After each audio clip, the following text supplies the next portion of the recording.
2011. Une jungle dense au cœur de l'Afrique. Le silence n'est brisé que par le bruit de bottes militaires foulant des feuilles humides. Un groupe d'élite des forces spéciales de l'armée des États-Unis, les bérets verts, avance en formation serrée. À leur côté, des troupes ougandaises aguerries par la guerre. Des drones survolent la région. Des satellites surveillent chaque mouvement. Technologie de pointe. Entraînement militaire impeccable. Tout cela mobilisé pour capturer un seul homme. Soudain, le silence éclate en coups de feu. Une embuscade. Les soldats ripostent, mais il est déjà trop tard. Lorsque la fumée se dissipe, il n'y a plus personne. Juste des traces dans la boue qui ne mènent nulle part. L'homme qu'ils cherchaient avait de nouveau disparu, tel un fantôme protégé par la jungle elle-même. Cet homme est l'un des plus recherchés de la planète. Un seigneur de guerre qui a terrorisé l'Afrique pendant plus de 3 décennies, qui a transformé des enfants en assassins, qui a défié les militaires les plus puissants du monde et qui, malgré une récompense de 5 millions de dollars sur sa tête et des centaines de millions dépensés pour sa capture, a réussi à disparaître sans laisser de traces. Comment un homme sans armée moderne, sans soutien de grande puissance, sans base d'opération fixe a-t-il pu survivre face aux forces militaires les plus avancées du monde? Voici l'histoire de Joseph Kony, l'homme le plus recherché d'Afrique. Et si tu apprécies ce contenu, laisse-nous un like pour soutenir la chaîne et abonne-toi pour ne pas manquer les prochaines histoires. Pour comprendre Joseph Kony, nous devons revenir à la naissance de l'Ouganda en tant que nation indépendante. 9 octobre 1962. L'Ouganda obtient son indépendance du Royaume-Uni. Comme tant d'autres pays africains de l'époque, la jeune nation sombre rapidement dans l'instabilité politique. En 1971, le général Idi Amin renverse le gouvernement de Milton Obote. Sa justification? Obote désarmait toutes les tribus d'Ouganda, sauf la sienne. Amin promettait d'équilibrer les forces. Ce qu'il livra fut du sang. Les 8 années suivantes furent un bain de sang. Persécution ethnique contre les Akoli et les Langji. Des milliers furent massacrés ou forcés à l'exil. En 1979, Idi Amin est chassé du pouvoir. Obote revient, mais son gouvernement ne dure pas longtemps. En 1985, un autre coup d'État, cette fois mené par une faction Akoli. Le général Tito Okello prend la présidence. Pour le peuple Akoli, cela semble un rêve, mais le rêve est de courte durée. Yoweri Museveni mène ses rebelles dans une offensive sur Kampala. Finalement, Okello tombe. Museveni prend le pouvoir et les Acholi sont une fois de plus marginalisés. Rapidement, des récits d'abus contre les populations du Nord commencent à circuler. C'est dans ce contexte qu'explose une rébellion religieuse. En 1986, une leader spirituelle nommée Alice Lakwena mène le mouvement du Saint-Esprit. Elle mélange le revivalisme chrétien avec des croyances traditionnelles Aholi, promettant une protection divine à ses combattants. Son armée marche vers le sud et atteint presque Kampala avant d'être vaincue à la fin de 1986.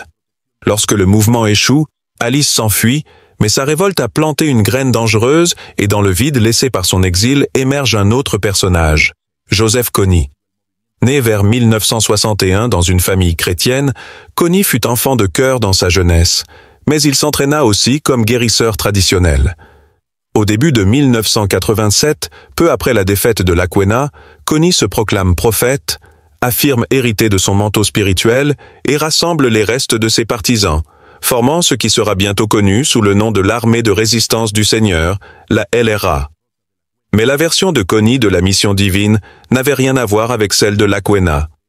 Au lieu de prêcher la paix, il prêchait la peur. Kony affirme que Dieu l'a choisi pour créer un État fondé sur les 10 commandements, mais voici la partie perverse. Il n'en respecte aucun. Tu ne tueras point, tu ne voleras point, tu ne commettras pas d'adultère. Il ordonne des massacres, pille des villages, et force des fillettes à devenir ses esclaves sexuels. Kony se voit comme un souverain divin. Dans les années 2000, il a plus de 50 épouses et plus de 100 enfants. Lorsque ces jeunes filles ne sont pas utilisées dans ses quartiers privés, elles sont sur le champ de bataille, mutilant et tuant. Toutes sont endoctrinées pour croire en cette figure de culte. Lorsque les civils Acholi hésitent à le rejoindre, Kony se retourne contre le peuple même qu'il prétend défendre. À la fin des années 80, la LRA commence à attaquer des villages acolytes, considérés comme favorables au gouvernement. Ces troupes coupent les lèvres, les oreilles et les bras de leurs victimes. Toute personne vue à vélo est tuée. Kony justifie que tuer n'est pas un crime, citant le déluge de Noé et Sodome et Gomorrhe. Dans l'esprit de Kony, la violence est sacrée, mais le contrôle sur ses combattants ne vient pas de l'amour, il vient de la peur. Il crée des rituels étranges. Il oblige ses partisans à s'enduire la peau de beurre de karité, disant que cela les rend invulnérables aux balles. Ceux qui tentent de s'échapper sont exécutés publiquement. Au début des années 90, la LRA devient synonyme de terreur dans le nord de l'Ouganda. Pour maintenir la croissance de son armée, Kony commence à enlever des enfants. Il envahit des villages, capture les enfants et les emmène dans la brousse. Il force les nouvelles recrues à tuer leurs propres parents pour qu'ils n'aient plus nulle part où retourner. À mesure que la terreur s'étend, des milliers d'enfants tentent de fuir.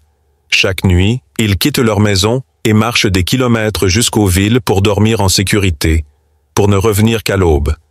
On les appelle les marcheurs nocturnes. À la moitié des années 90, des milliers d'enfants ont été réduits en esclavage. Un rapport de l'UNICEF estime que près de 20 000 à 30 000 enfants ont été enlevés par la LRA. Le gouvernement ougandais peine à protéger les civils. Des populations rurales entières sont déracinées. À la mi-90, le gouvernement reloge des villages entiers dans des camps protégés. Malgré ces mesures, le cauchemar continue. La LRA attaque les camps de réfugiés eux-mêmes à plusieurs reprises. Au début des années 90, Betty Bigombe, une ministre ougandaise, ouvre un dialogue avec Kony. Des cessez-le-feu et des réunions ont lieu en 1993 et 1994, connus sous le nom de pourparlers Bigombe. Au début, il semble intéressé par la paix. Puis, en 1994, les négociations s'effondrent. Ce moment coïncide avec l'introduction d'un troisième acteur dans le conflit. Cela marquera un tournant décisif dans la guerre. Un facteur crucial permettant à Kony de persister dans les années 90 est le soutien du Soudan. L'Ouganda et le Soudan étaient des rivaux acharnés. Museveni aidait les rebelles du Sud-Soudan. Alors, Khartoum répond en faisant de Kony un intermédiaire. À partir de 1994, le régime islamiste soudanais dirigé par Omar el-Béchir fournit à la LRA des armes, des munitions et des refuges sûrs. Kony déplace ses bases dans le sud du Soudan, où le renseignement militaire soudanais l'approvisionne et lui permet d'établir des camps. En échange, les combattants de Kony se battent aux côtés des forces soudanaises. Ce parrainage étatique donne à la LRA une bouée de sauvetage. Ce qui n'était qu'une insurrection désorganisée eut soudain accès à des AK-47, à des mines terrestres et à des approvisionnements constants. Le soutien du Soudan permit également à la LRA d'adopter une tactique clé, le sanctuaire dans la vaste jungle.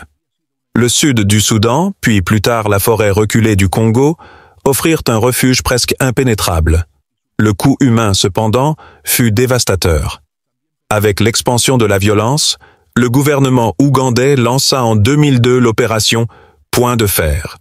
Des milliers de soldats franchirent la frontière vers le Soudan pour tenter d'en finir avec la LRA.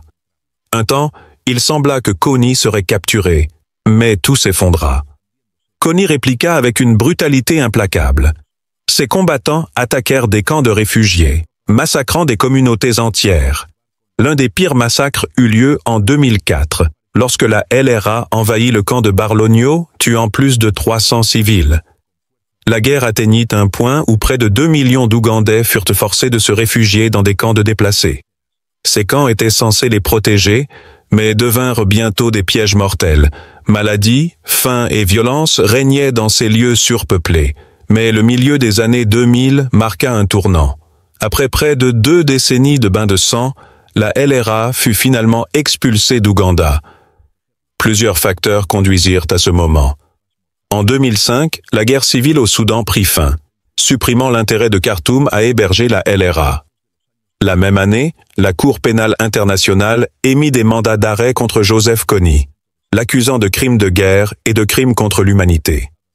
L'acte d'accusation de la CPI fut le premier du tribunal, accusant Kony d'avoir ordonné près de 10 000 assassinats et l'enlèvement de plus de 24 000 enfants. Cette pression mondiale survint après que les États-Unis eurent désigné la LRA comme organisation terroriste en 2001. Bientôt, le Soudan retira son soutien ouvert. Sentant le changement, Kony accepta des pourparlers de paix médiatisés à Juba, au Soudan du Sud, à partir de la mi-2006. Un moment, l'espoir renaquit. Kony sortit même de sa cachette pour rencontrer des médiateurs, sa première apparition publique en 12 ans. Mais lorsque vint le moment de signer l'accord de paix, Kony continua de tergiverser. À plusieurs reprises, il ne se présenta pas pour signer l'accord final en 2008, exigeant que la CPI retire d'abord les accusations. Lorsque sa demande ne fut pas satisfaite, Kony abandonna les négociations et reprit les hostilités. À la fin de 2006, Kony et la LRA avaient quitté l'Ouganda, exportant leur guerre au-delà des frontières. Ils établirent de nouvelles bases dans le parc national de Garamba, au nord-est du Congo. Dans ces zones mal gouvernées, la LRA continua de piller et d'enlever.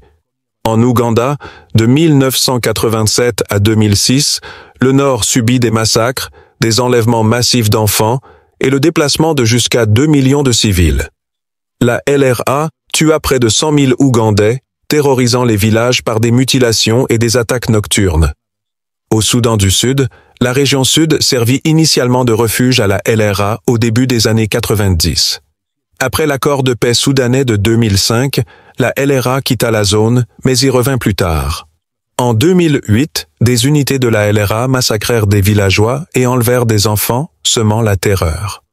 En République démocratique du Congo, la LRA se déplaça autour de 2005 à 2006, installant ses camps à Garamba.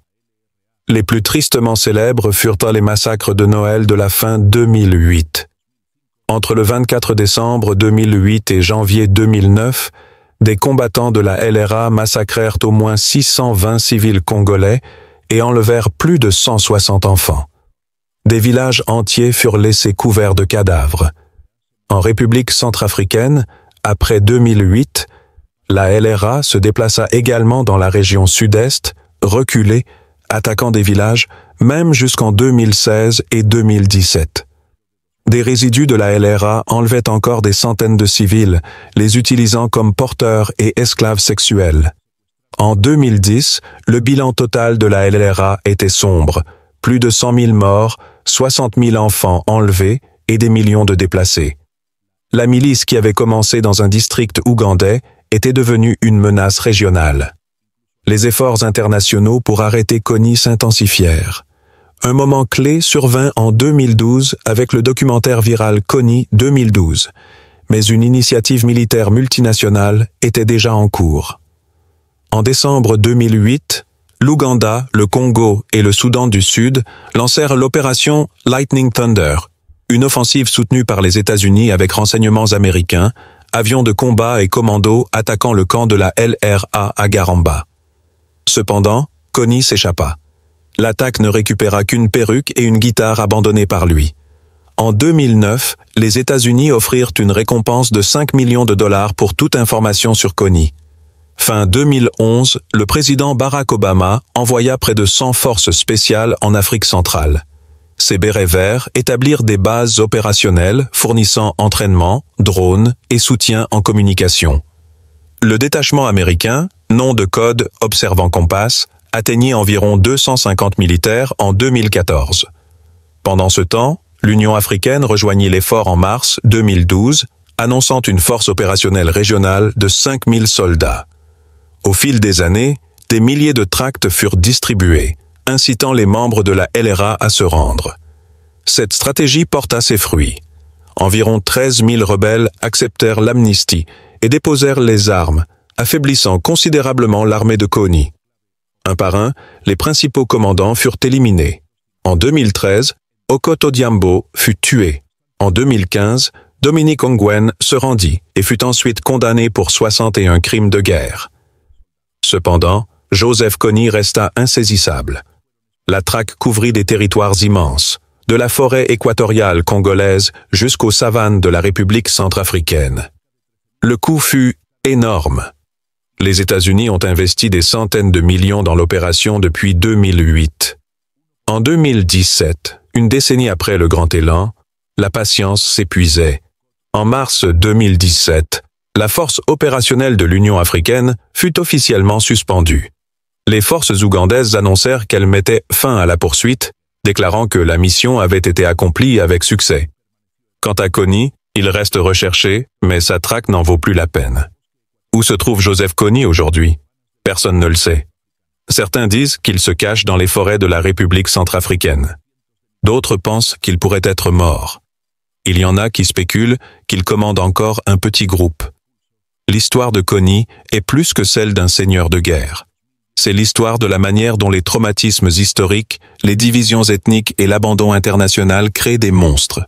C'est l'histoire de dizaines de milliers d'enfants enlevés, transformés en tueurs. C'est l'histoire de millions de personnes déplacées, de générations traumatisées. Kony a peut-être disparu, mais ses victimes portent encore les cicatrices. Les enfants kidnappés, devenus adultes, luttent pour reconstruire leur vie. Les mères qui ont perdu leurs enfants pleurent encore. Les villages brûlés gardent la mémoire de la terreur. Comment a-t-il réussi à échapper à la capture? La réponse réside dans une combinaison de facteurs. La géographie, le soutien local forcé, la mobilité à travers les frontières et le manque de volonté politique soutenue. Les forêts d'Afrique centrale sont vastes et impénétrables. Lorsque la pression augmentait dans un pays, il traversait vers un autre, et lorsque la menace diminuait, l'opération était terminée. Il y a une ironie cruelle. L'homme qui prétendait lutter pour les 10 commandements les a tous violés. Le prophète de Dieu n'a apporté que la mort. Le libérateur est devenu le plus grand bourreau. Il n'est plus qu'une ombre, un nom qui hante encore. Joseph Kony ne sera peut-être jamais capturé. Il pourrait mourir vieux, caché, ou être déjà mort depuis des années, mais ce qu'il a laissé derrière lui ne mourra jamais. Les histoires des enfants soldats, les récits des massacres, les cicatrices dans les communautés, voilà l'héritage de Joseph Kony. Si tu es arrivé jusqu'ici, merci d'avoir regardé. Cette histoire doit être racontée, rappelée pour qu'elle ne se répète jamais. Si elle t'a touché, laisse-nous un like pour aider plus de gens à découvrir cette histoire. Abonne-toi à la chaîne pour plus de contenu sur des histoires réelles d'Afrique. Et toi, qu'en penses-tu? Kony. Est-il encore en vie? Laisse ton avis dans les commentaires. À la prochaine.